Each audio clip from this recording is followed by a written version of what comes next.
It unfolded in an instant, leaving me breathless, my voice trapped in a silence that echoed the chaos. In an instant, I found myself poised on the weathered wooden dock, the sweet scent of lemonade wafting from the tray I held tightly, ready to serve my family.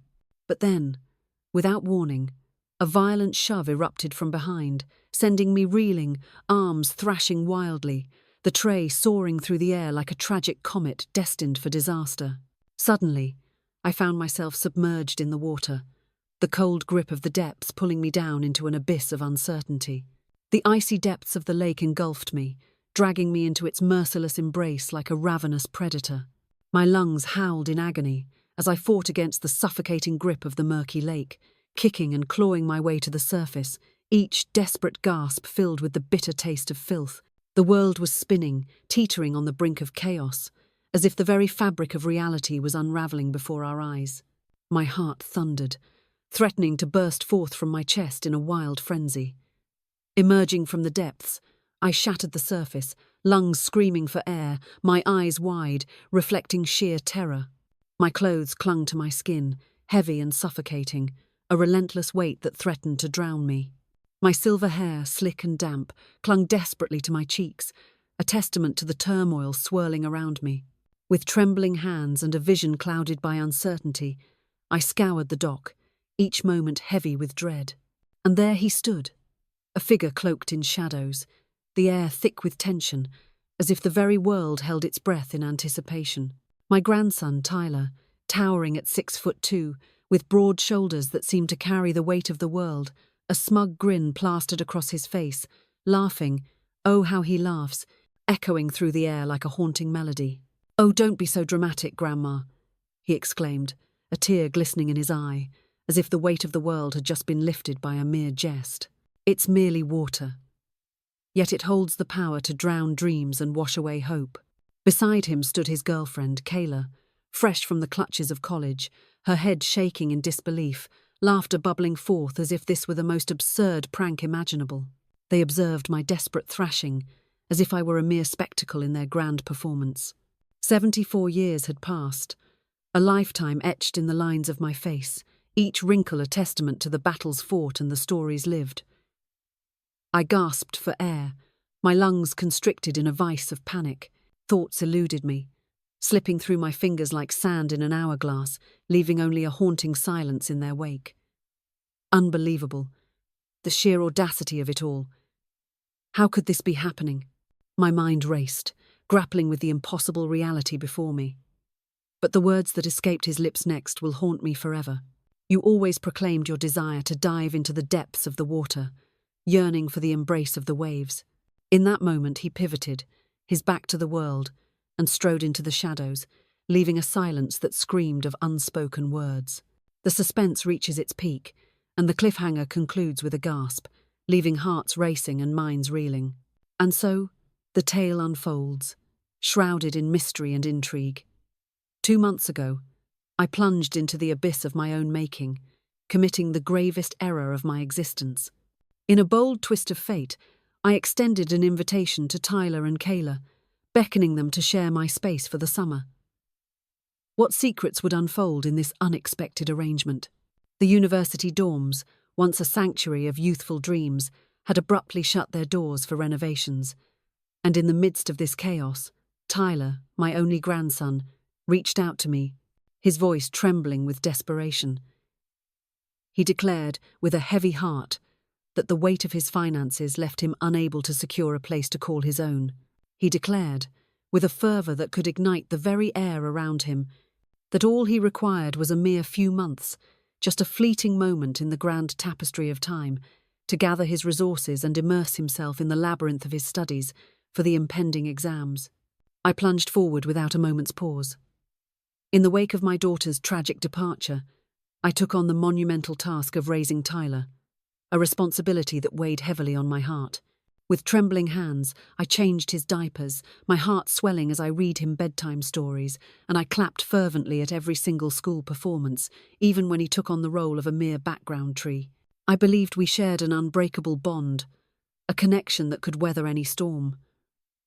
He once whispered my name, Grammy, with a tenderness that echoed through the shadows of our past. He'd embraced me with such ferocity that I feared my ribs might shatter under the pressure.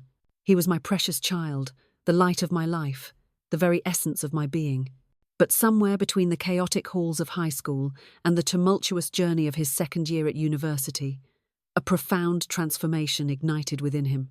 He ceased all communication, leaving an echoing silence in his wake, seized the utterance of gratitude. He began to roll his eyes dramatically, muttering under his breath as if the weight of the world rested on his shoulders. You could never grasp the depths of this turmoil. Every time I dared to inquire about the tumultuous saga of his existence, yet against all reason I allowed him to enter my life. In a whirlwind of anticipation, I transformed the guest room into a sanctuary, every detail meticulously arranged, while the fridge brimmed with his beloved treats, a feast awaiting his arrival. Chocolate milk, frozen pizza, those fiery chips that ignited his passion. But the instant they stepped foot into the scene, the very fabric of reality twisted and turned. Kayla stormed into the living room, her voice echoing like thunder as she unleashed a barrage of loud phone calls, while mountains of makeup lay scattered like the remnants of a chaotic battlefield. In a twist of fate, Tyler transformed my once serene study into a chaotic gaming cave, where shadows danced and the air crackled with tension. They hardly uttered a word to me, except when they desperately sought the sacred Wi-Fi passwords, or lamented in frustration that the hot water was a mere whisper of warmth. I fought to maintain my composure. I whispered to myself, "They are but mere children, lost in the tempest of their youth. They are engulfed in a storm of stress, each moment a battle against the overwhelming tide of anxiety that threatens to consume them. They're caught in a whirlwind, desperately seeking clarity amidst the chaos. Yet, the tide of disrespect surged relentlessly, an unyielding wave crashing upon the shores of patience. One fateful evening, I returned from my solitary walk, only to be met with the shocking sight of 6 unexpected guests, friends of theirs, gathered in my home.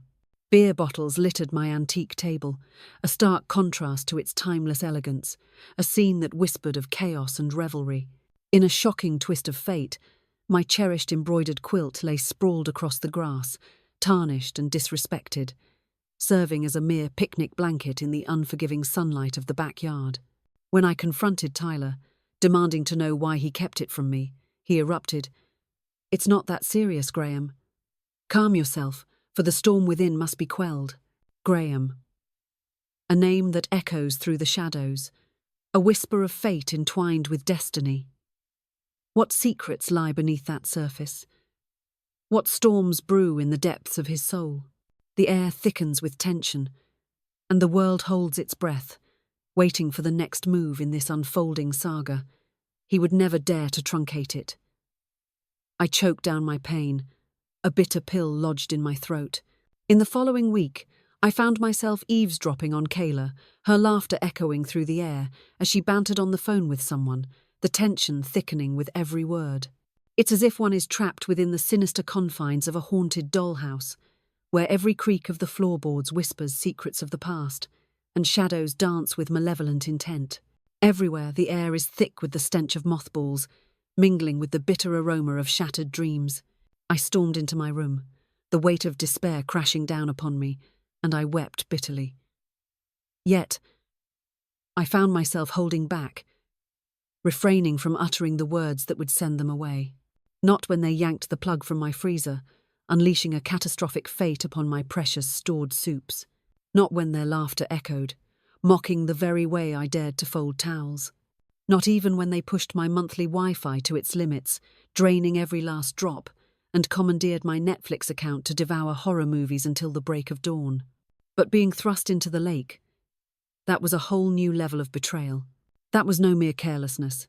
It was a calculated act, a chilling decision that sent ripples through the very fabric of reality. That was an act of unspeakable cruelty, calculated and sinister. In the glaring spotlight of society, where every whisper echoes and every glance is scrutinized, the stage is set for a tumultuous unfolding of events. The air is thick with anticipation as the crowd holds its breath, waiting for the next shocking revelation to shatter the silence. Public, A realm where secrets are laid bare and truths collide with deception is about to erupt in a cacophony of emotions and drama that no one can escape. And they believed it was a joke, a mere jest in the grand tapestry of life.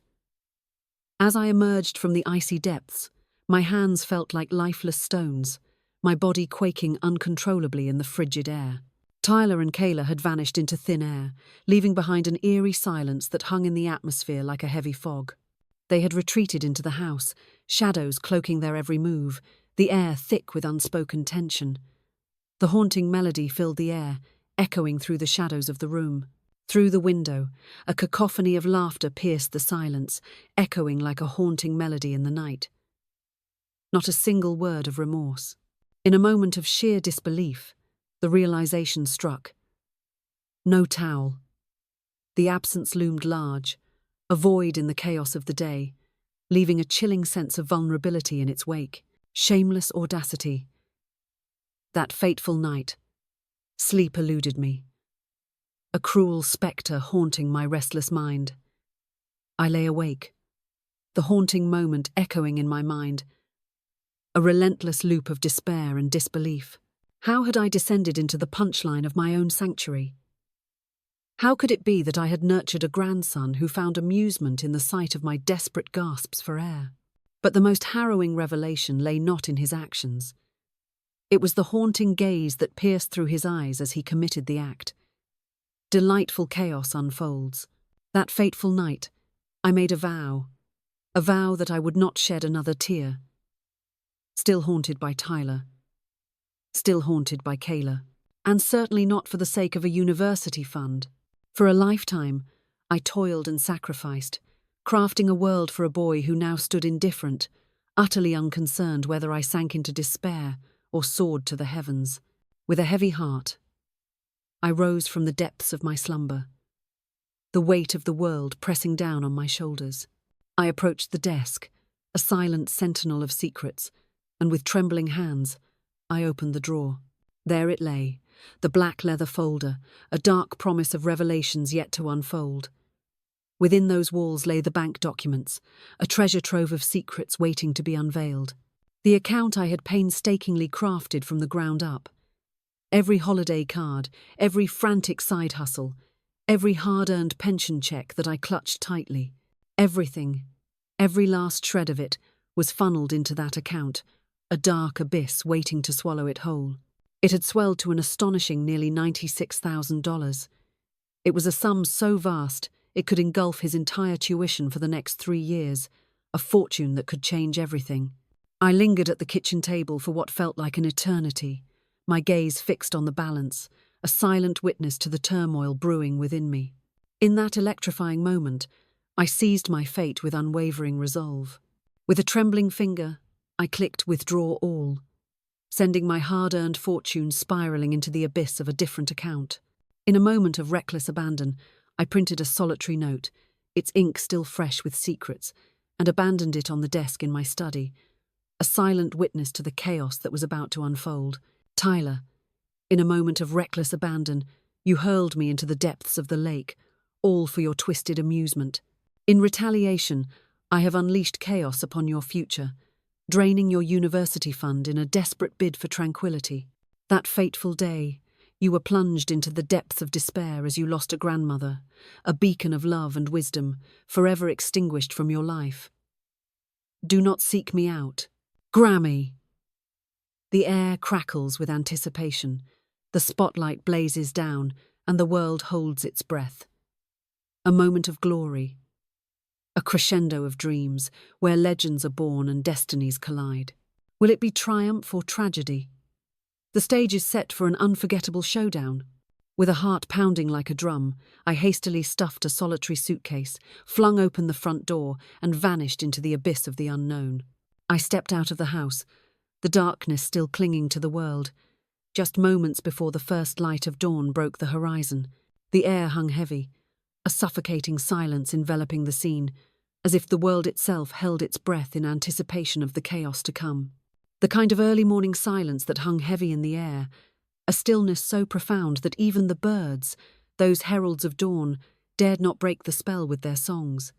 I cast a final, haunting gaze upon the lake, its surface shimmering with secrets untold. The very lake that had once cradled my most exquisite memories now loomed ominously, a haunting reminder of what was lost. Amidst the golden glow of Sunday picnics, the air crackles with the magic of late-night firefly dances where my daughter twirls like a dream. And then there's little Tyler, his giggles ringing out like the sweetest melody as I guide him in the art of skipping stones, each splash echoing our laughter into the night. Now the water loomed before me, cold and unyielding, a silent abyss heavy with secrets, like a wound that refused to heal. I did not, in a fit of rage, slam the door.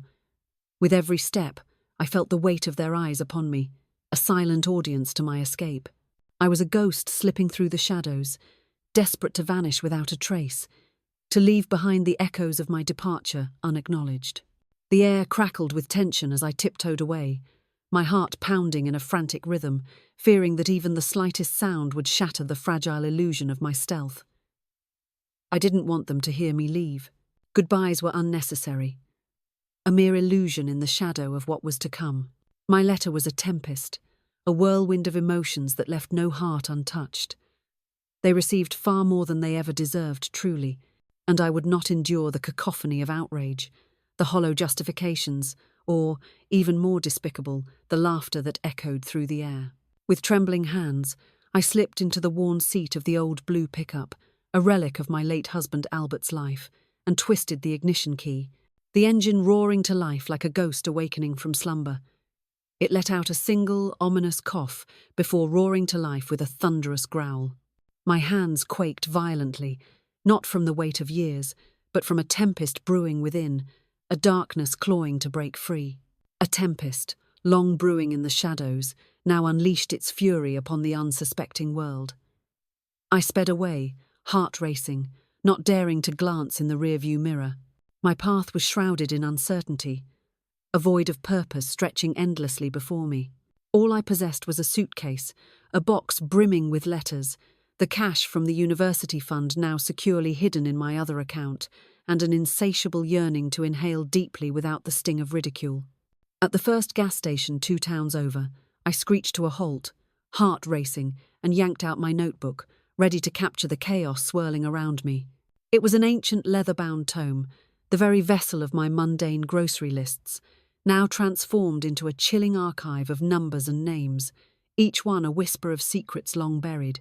On page 3 lay a name, a ghost from the past, one I hadn't dared to utter in over 20 years, Maggie Wright. A name that echoes through the corridors of fate, a whisper of destiny wrapped in enigma. Our fateful encounter unfolded when the clock struck 21 for both of us, a moment that would forever alter the course of our lives. She was the tempestuous spirit, the artist who fled to the enchanting streets of Paris, while I remained shackled in Michigan, bound by the chains of matrimony. Life had torn us asunder, like fragile leaves swept away on tumultuous, diverging rivers. But 2 months ago, when Tyler and Kayla first stepped into their new lives, I found myself plunging into the depths of nostalgia, unearthing old photos that whispered secrets of the past. It was then, amidst the shadows of memory, that I stumbled upon her address, hastily scrawled on a tattered envelope, a relic of forgotten times. In a moment of sheer uncertainty, I meticulously inscribed it, as if sealing my fate with ink. Amidst the chaos, a flicker of hope emerged, defying the shadows that loomed overhead. Now, it loomed like a heavy anchor, dragging down the very essence of existence. I called her, and the phone rang once, twice, 3 times each ring echoing like a heartbeat in the silence. Then, from the shadows, a groggy voice emerged, shattering the silence like a thunderclap. "Is anyone there?" "Maggie." The very name echoes with a haunting urgency, a whisper of secrets yet to be unveiled. What shadows linger in her wake? What tempest brews within her heart? The stage is set, and the drama unfolds. I whispered, a sudden realization crashing over me like a tidal wave, the sharp ache in my throat clawing for attention. Silence hung in the air, a heavy, suffocating pause that seemed to stretch on forever. Could it be? Judy? My heart shattered into a million pieces in that very moment. Indeed, it is I. It was all too clear, wasn't it? The truth loomed like a dark cloud, inevitable and suffocating. I knew it all along. Oh, the weight of time. After all these years, can you believe it? What transpired? I halted, the weight of the moment crashing down around me. In a twist of fate so darkly comedic, I found myself grappling with the chilling reality that my grandson, in a moment of misguided jest, nearly brought my life to a dramatic end, all through the cold, unfeeling medium of a phone call. Instead, I declared, I require a sanctuary to rest my weary soul for a time. I'm finished with this haunting silence of invisibility. Maggie stood at the precipice, her heart pounding like a war drum, and without a flicker of doubt, she leaped into the abyss. Step forth. In the dim light of an unassuming house, a spare room awaits, shrouded in mystery. Two feline sentinels, their eyes glinting with mischief, stand guard. But beware, for on Thursdays their disdain for humanity reaches a fever pitch, turning the ordinary into the extraordinary. Will you dare to enter their realm? In a moment that felt like a thunderclap in the silence of despair, I laughed for the first time in weeks, a sound that shattered the stillness and echoed through the shadows of my mind. And so it was. The fateful journey began a 5-hour odyssey to the quaint coastal town of Edenbrook, a place where pastel cottages stood like sentinels, where quiet bookstores whispered secrets of the past, and the salty breeze wrapped around me, a bittersweet taste of forgiveness lingering in the air. As I approached, there she was, Maggie, poised on the porch, draped in a tattered tie-dye robe that whispered of forgotten summers. Her silver hair, intricately braided, sat atop her head like a regal crown, a striking contrast to the fading light of the day. Before I could even shut the car door, she enveloped me in her embrace, a whirlwind of emotion crashing over us like a tidal wave. "You look like hell," she said, her voice a soft dagger piercing through the heavy silence. In that moment I surrendered to the flood of tears, each drop a testament to the turmoil within. At long last, after what felt like an eternity, I surrendered to the embrace of rest. In a twist of fate, Maggie offered me the sanctuary of the guest room, allowing me to surrender to the embrace of sleep for an entire 2 days. As I stepped into the light, there she stood, a vision of calm amidst the storm, tea in hand, dark, bold, and devoid of any trace of judgment. The air crackled with unspoken tension, yet her presence offered a sanctuary. We engaged in a conversation, the air thick with tension and unspoken words. Or rather, I unleashed my words into the abyss, concerning the entirety of existence. How Tyler had once proclaimed me his hero, a title that echoed in the depths of my soul. Oh, how he once stood by my side, guiding my hands as we baked Christmas cookies, the sweet aroma filling the air, and together we painted the fence each summer, laughter echoing in the warm sun. Those moments, forever etched in my heart, now feel like a distant dream, a bittersweet reminder of what once was. With a heavy heart, I revealed the truth to her, the desperate act of selling some of Albert's war medals, all in the name of fueling that elusive university fund. How I turned a blind eye to the glaring red flags, the overwhelming arrogance, the suffocating entitlement, believing they were merely the trials of youth. And thus, the fateful chain of events spiraled towards the lake, where destinies would collide and secrets would surface. Maggie stood in silence, her breath caught in her throat, refusing to break the tension that hung heavy in the air. She never uttered phrases like, "Perhaps he didn't intend it," or typical boy behavior.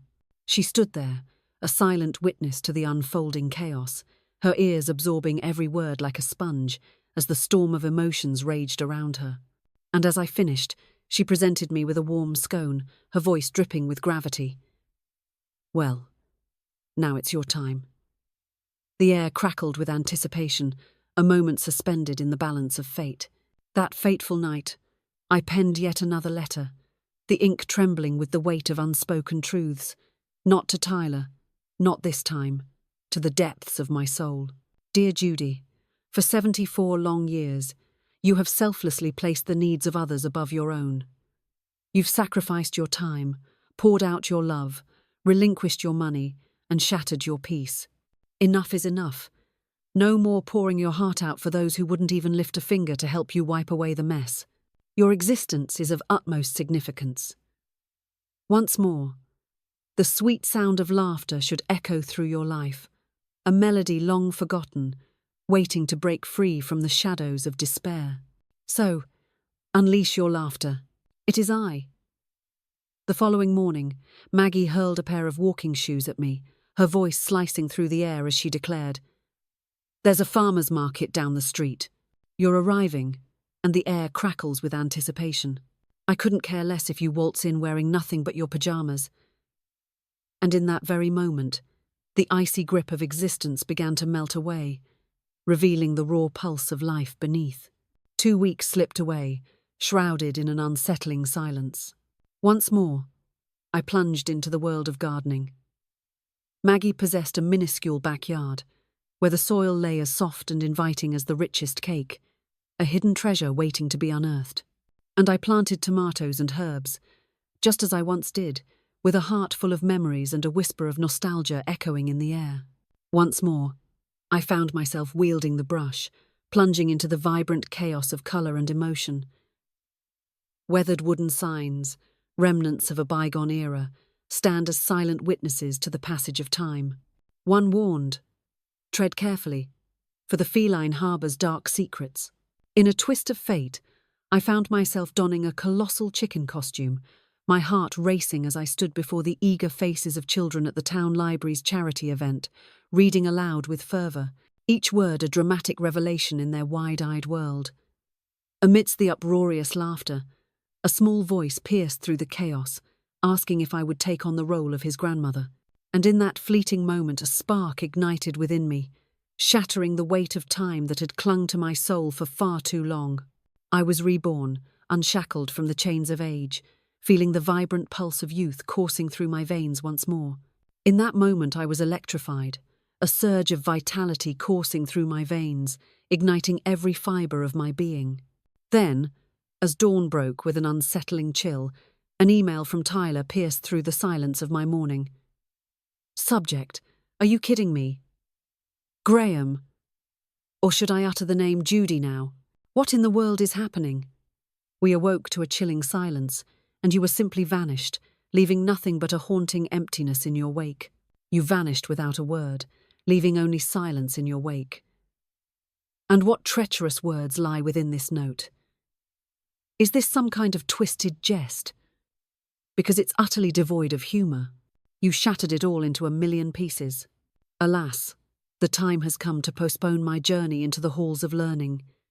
Kayla's fury ignites like a wildfire, consuming everything in its path. How could you possibly be engaging in such antics at this stage of your life? It's time to rise from the ashes of immaturity and embrace the fierce winds of adulthood. Not a single word of remorse. Silence enveloped the scene, a heavy shroud of unspoken truths. The lake, a haunting spectre, remained unacknowledged, lurking in the shadows of their minds, its presence felt but never uttered. What secrets lay beneath its still surface? What stories were left untold? Not a single thought for my safety lingered in the air.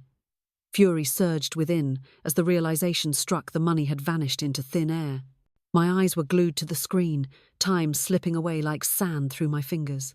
In that fateful moment, my finger hovered over the button, trembling with anticipation. And then, with a swift, decisive motion, I struck delete.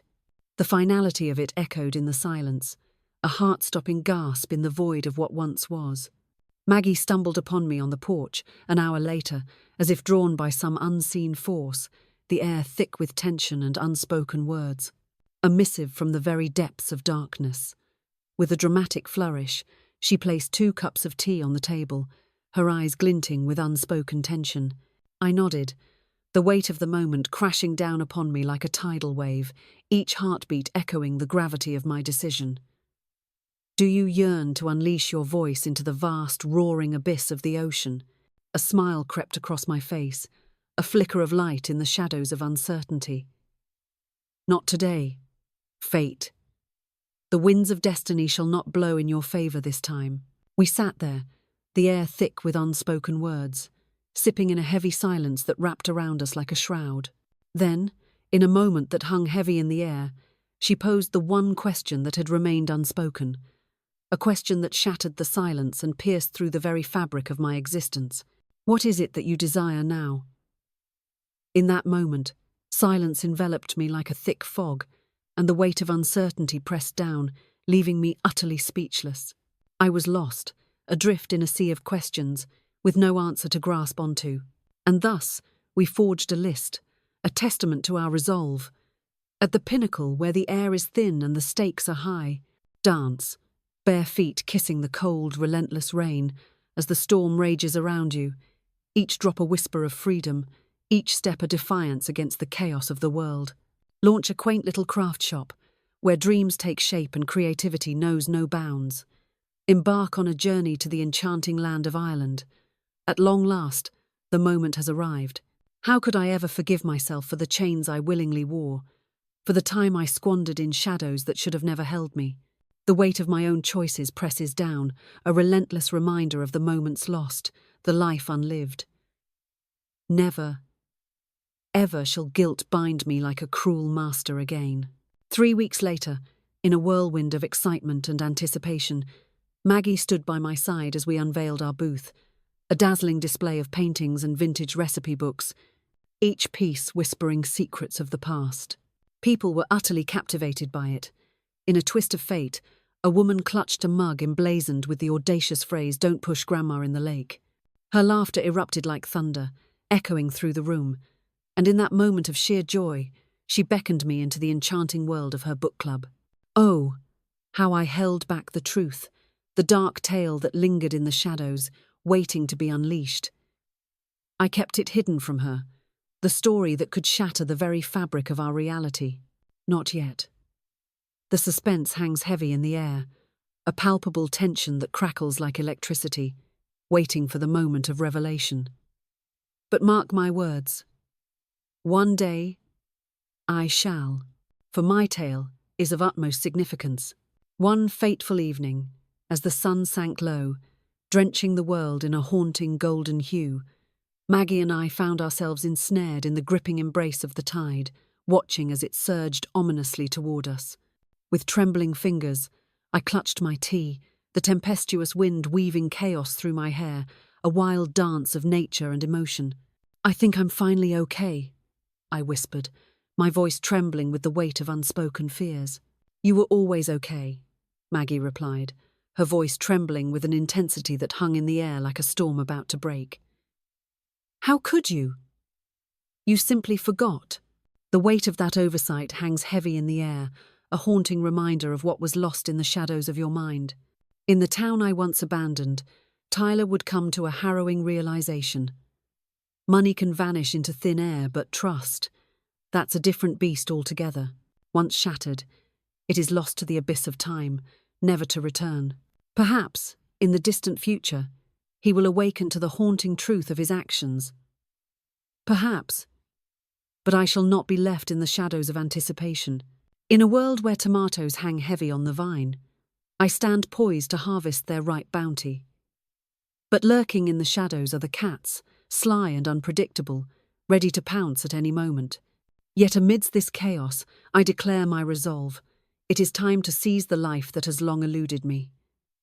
It began with a chilling message from my bank, a harbinger of chaos lurking just beneath the surface. A chilling security alert echoes through the air, sending shivers down spines and igniting a sense of dread. The atmosphere thickens with tension as the warning looms large, casting shadows of uncertainty over all who hear it. In a chilling twist of fate, an unseen hand reached out, attempting to breach the sanctity of the account holding Tyler's precious university fund, the very account into which I had poured every ounce of my existence before I vanished into thin air. My eyes darted across the words, disbelief gripping my heart as I read the message not once, but twice, then a third time, each repetition deepening the shock that coursed through me. My hands tightened around the mug of morning tea, a storm brewing within me.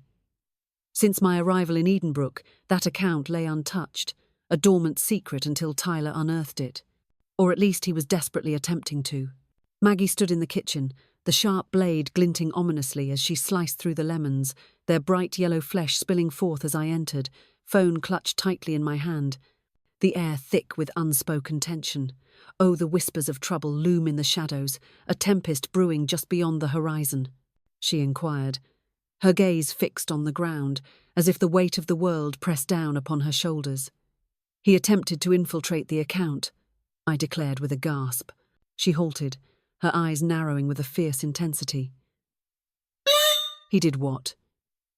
In the dead of night, at precisely 3:27 a.m., a shadowy figure dared to breach the sanctity of my banking password. The audacity, the nerve. Who could it be? Lurking in the darkness, plotting their next move. The tension hangs thick in the air.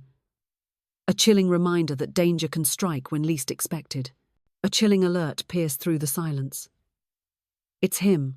I can feel it in my bones. A chilling certainty that grips my very soul.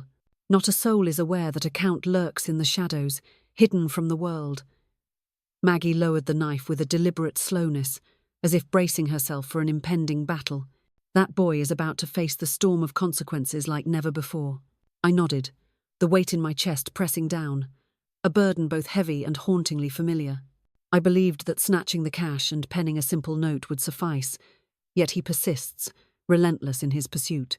He stands there, oblivious to the chaos he has unleashed, convinced that his actions are justified, that he is the hero in a tale where darkness reigns.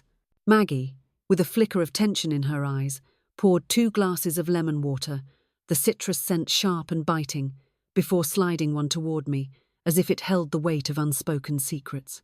Ah, but you see, the tale remains suspended in the air, a haunting echo of what could have been, forever lingering in the shadows of your departure.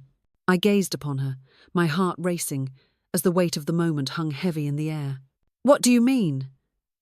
What I mean is, in the dim light, a solitary piece of paper lay abandoned, whispering secrets of your departure. You left a note. You slipped away, a whisper in the night, leaving behind a silence that screamed of unspoken farewells. But Tyler, the air thickens with tension, a storm brewing in the silence, as the weight of unspoken words hangs heavy between us. What secrets lie beneath that calm facade? What truths are waiting to erupt?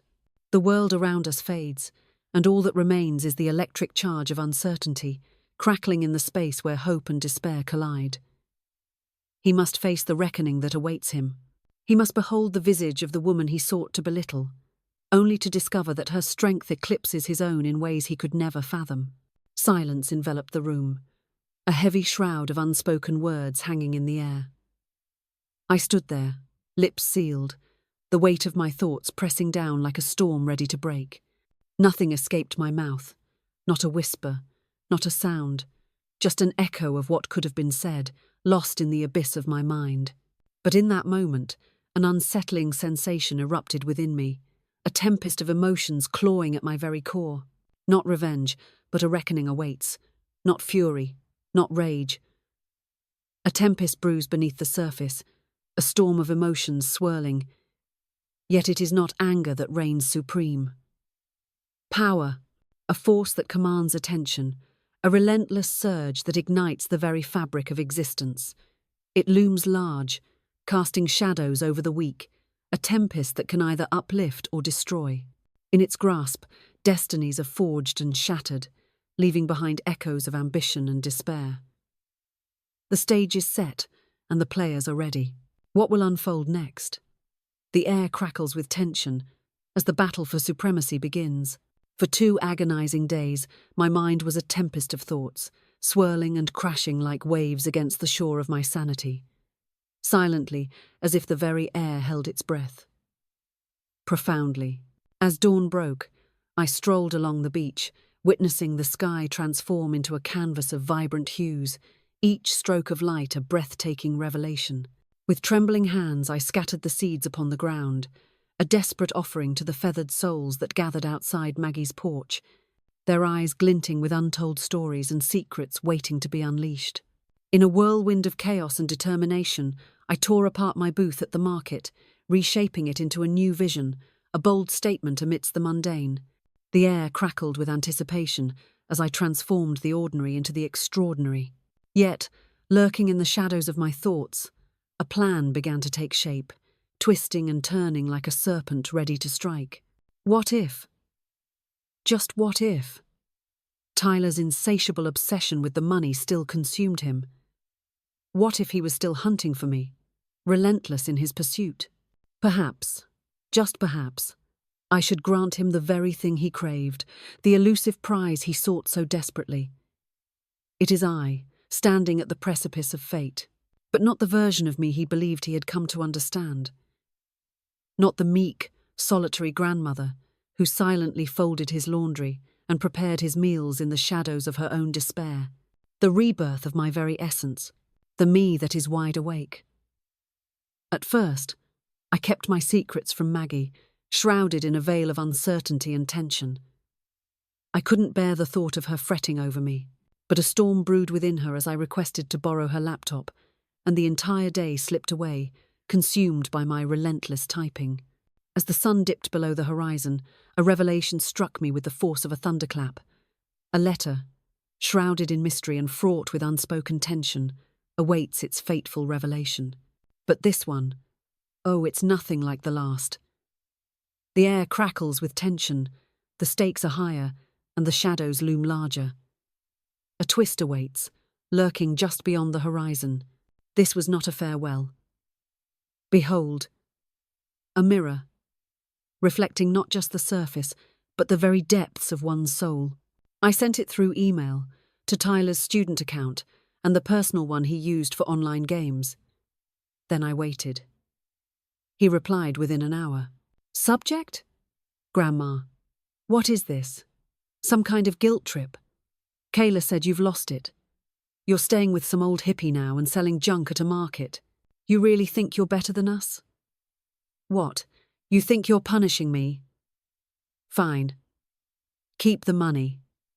But don't act like you're some kind of victim. It was a prank. You've changed. T. I stared at the message, heart pounding. Then I typed back. You're right. I've changed. And it's the best thing that's ever happened to me. This conversation is over. Goodbye, Tyler. Then I blocked his email. Later that night, I read Maggie the letter I had sent him. Tyler, you pushed me into a lake. You laughed as I gasped for breath, soaking wet, humiliated, terrified. You mocked me, walked away, and didn't even leave a towel. Then you tried to rob me. Again. You didn't just break a promise. You broke a person. And I let you, over and over, because I loved the version of you that no longer exists. But I won't do that anymore. I emptied your fund because you already emptied your soul. Don't contact me again unless you're ready to apologize. Truly, deeply, and without excuses. Until then, consider this the final lesson your grandmother will ever give you. Actions have consequences. Goodbye. Maggie leaned back and let out a low whistle. Remind me never to cross you. I smiled. But behind the smile there was pain. A quiet ache for the little boy I once knew. The one who used to draw me crayon pictures of superheroes and call me Grammy the Brave. Where did that child go? A few days later, something unexpected happened. I received a message from a name I didn't recognize. Caroline D. The subject line read, I'm sorry about my son. My breath caught. I opened it. Dear Judy, you don't know me, but I'm Kayla's mother. She told me about what happened. At least her version. But after reading your message, yes, she showed me, I needed to reach out. I believe you. And I'm sorry. I raised Kayla to be kind, to respect people, especially those who open their homes and hearts. What you experienced was cruel. And I want you to know not all of us feel the way she and Tyler do. You sound like a remarkable woman. If you ever come to Portland, coffee is on me. Warmly, Caroline. I read it 3 times. Then I printed it out and tucked it into my journal. Because even in the darkest storms, there are lighthouses. The next few weeks flew by in a blur of purpose. My booth at the market expanded. Maggie and I started a line of handmade Grammy Says products with sayings like, "Push me in. Watch me swim out richer. Kindness is free, but revenge is interest heavy. Respect your elders. We write the wills." They were a hit. Teenagers bought them as jokes. Mothers bought them as warnings. Grandparents bought them with a glint in their eyes. And every time someone laughed, I felt myself healing a little more. One afternoon, I was restocking mugs when a woman in her 52nd approached quietly. "You're Judy, right?" I nodded, cautious. She smiled. "You don't know me, but I read your letter." I blinked. "How?" She chuckled. "My niece is friends with Tyler. He posted a screenshot on social media. Tried to make fun of it. But it backfired. People started sharing it. Some even called it the Grammy Manifesto. My mouth dropped open. "What?" She nodded. "It went viral. People are calling you the grandma who vanished and left wisdom behind." I didn't know what to say. She leaned in. "I just wanted to say thank you for standing up, for showing people, especially us older women, that we're not invisible. We're powerful." And just like that, my story, my pain became something bigger, something useful. That night, I sat on the porch and watched the stars blink into the sky. Maggie brought out 2 glasses of wine. "To Judy," she said, raising hers. "To surviving," I replied. "No," she corrected gently. "To thriving." We clinked glasses, and for the first time in my life I truly believed I deserved to. It was a Tuesday morning when I stepped into the Eden Brook Library for the first time, as something more than a reader. The head librarian, a sharp, warm woman named Teresa, had invited me to speak during the Voices of the Elders event. "Just a short 10-minute talk," she said. "Something light. Something honest." But somehow, word had gotten out, and by the time I arrived, the event room was packed. Rows of folding chairs filled with teenagers from the high school, parents with toddlers on their hips, retirees, and even a local journalist from the Edenbrook Gazette, scribbling in her notebook. I recognized a few faces from the market. Familiar smiles, curious eyes. I was no longer the invisible old woman at the lake house. Now I was the grandmother who vanished and found herself. "Thank you for coming," I began, gripping the edge of the podium a little tighter than I needed to. My hands were trembling, but not with fear, with weight, with truth. "My name is Judy, and for 74 years I lived for other people." A pause, a ripple in the room. I was a mother, a wife, a grandmother. I cooked meals no one thanked me for, folded shirts that got thrown on floors, gave money I couldn't afford to spare. I did it all with a smile, because I thought that was love. I let the silence grow heavy. A few people leaned in. But love, without respect, that's not love.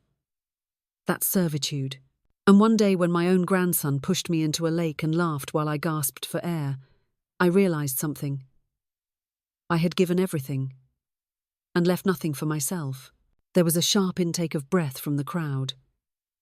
I left that house the next morning. I emptied his university fund, not out of spite, but out of clarity. I wasn't going to fund the future of someone who tried to drown my past. A quiet murmur swept through the audience, and I didn't vanish out of shame. I vanished to find peace, a beat. I didn't lose my family that day. I lost my illusion. After the applause faded and the people began to trickle out, one of the teenage girls, no older than 16, came up to me. Her eyes were red-rimmed but fierce. "My grandma raised me too," she whispered. "She died last year. I wish she'd heard you." I held her hand and said, "Then live in a way that would have made her proud. That's how she'll hear you now." She nodded and walked away with her shoulders just a little straighter. When I got back to Maggie's, there was a letter waiting for me. Not an email. An actual envelope. The handwriting on the front was Tyler's. I stood at the kitchen counter, staring at it for nearly 5 minutes. My hands hovered over the seal, unsure whether I even wanted to know what was inside. Was it more guilt-tripping? Another attempt to justify what he did? Maggie walked in and paused. "Is that?" I nodded. She grabbed 2 cookies and tossed one to me. "Open it. If it sucks, we'll burn it in the garden and roast marshmallows over it." I smirked, then slowly peeled it open. "Dear Grammy, I've started this letter 10 times.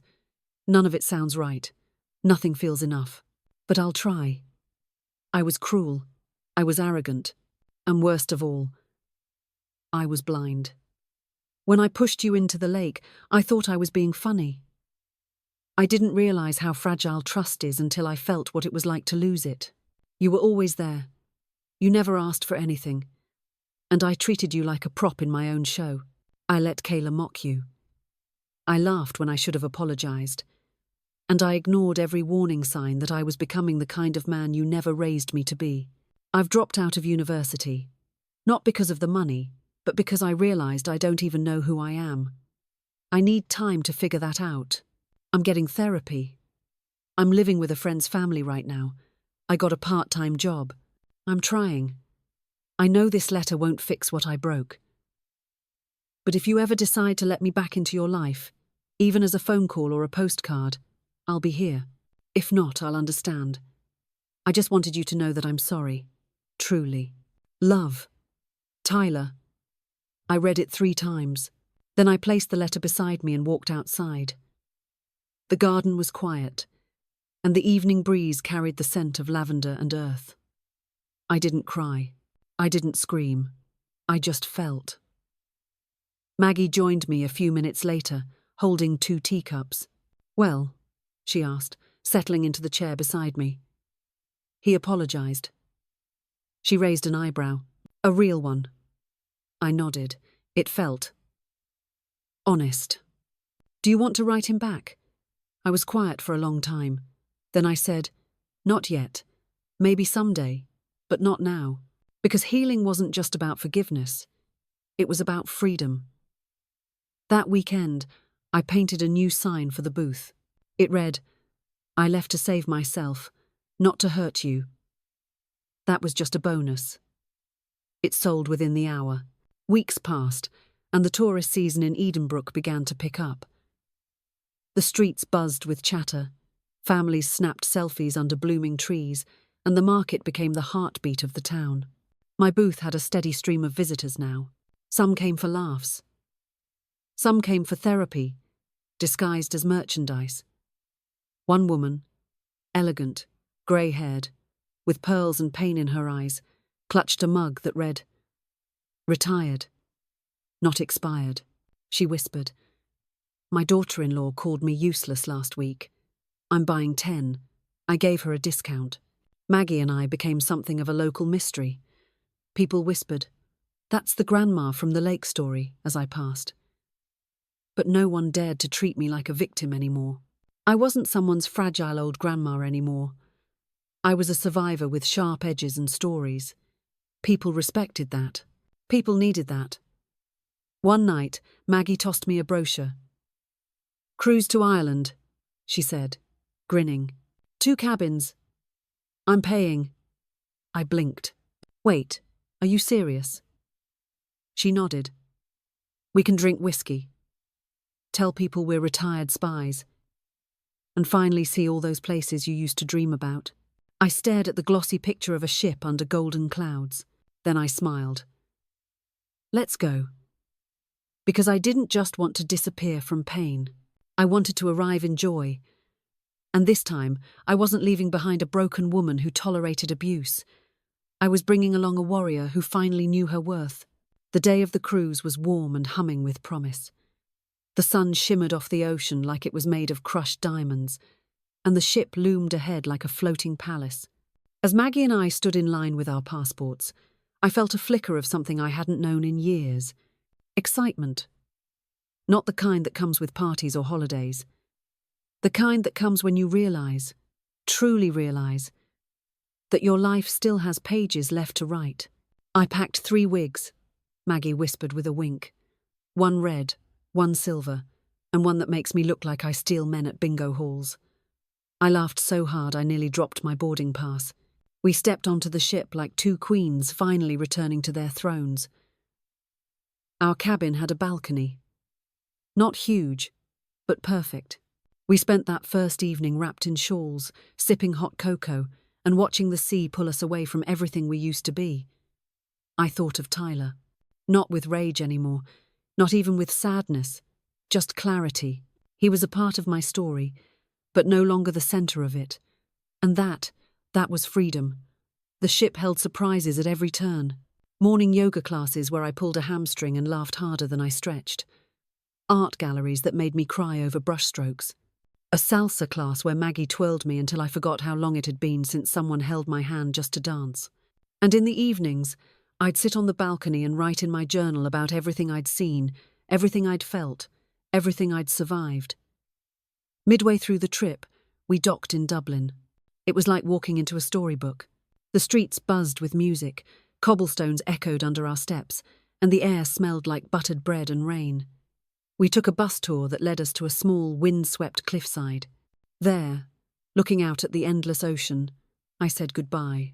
Not to Tyler, but to me. The me that once stood soaking and gasping at the edge of a dock, wondering why love felt like drowning. I whispered into the wind. You did good. You held on as long as you could. Now let go. Go live. That night I received one last email. From Tyler. Just one line. I understand now. I'm sorry I had to lose you to learn. I didn't reply. I didn't need to. Some lessons speak loudest in silence. When we returned to Edenbrook, it felt like coming home. My garden was in full bloom. Cherry tomatoes the size of marbles, lavender buzzing with bees, and fresh mint for morning tea. The booth at the market had tripled in size. A local paper had done a story on the grandmother who vanished, and people from nearby towns came just to buy my mugs and signs. One bestseller read, "Forgive not to let them back in, but to let yourself out." Another said, "They pushed me in the lake. I came back with a yacht." On my 75th birthday, the whole town threw a surprise party. Maggie baked a cake shaped like a suitcase. The mayor came by and bought a "Respect Your Elders," or they'll rewrite the will apron. As the sun dipped low and laughter rang out, I looked around at the people clapping, hugging and dancing under string lights. These weren't just neighbours anymore. They were witnesses to the woman I became, to the life I chose. That night, I wrote one final journal entry. Dear Grammy, you didn't disappear. You reappeared in a place you were always meant to be, surrounded by people who see you, respect you, and laugh with you, not at you. You let go of the boy who forgot how to love, and you became the woman who remembered how to live. You did not grow old. You grew powerful. With love, Judy.